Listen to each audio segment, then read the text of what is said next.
Srisailam dam గేట్లు తెరిచారు. దీంతో కృష్ణమ్మ పరవళ్లకు రైతుల మోముల్లో చిరునవ్వులు పూస్తున్నాయి.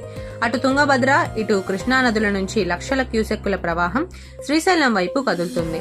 జలాశయం నిండుకుండలా మారడంతో 3 గేట్లు ఎత్తి నాగార్జున సాగర్ కు నీటిని వదులుతున్నారు. రానున్న రోజుల్లో వరద మరింత పెరిగే అవకాశం ఉందని అధికారులు అంచనా వేస్తున్నారు. ఇప్పటికే పోతిరెడ్డిపాడు నుంచి సీమకు, కల్వకుర్తి ఎత్తిపోతల నుంచి తెలంగాణకు నీళ్లిస్తున్నారు.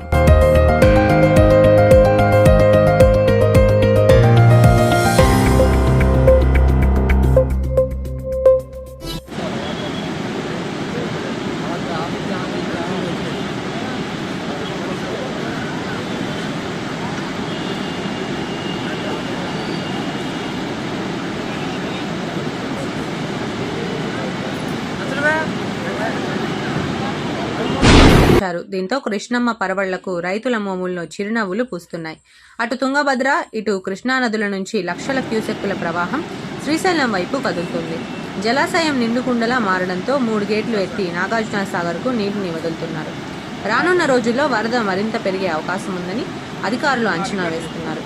ఇప్పటికే పోతిరెడ్డిపాడు నుంచి సీమకు, కల్వకుర్తి ఎత్తిపోతల నుంచి తెలంగాణకు నీళ్లిస్తున్నారు.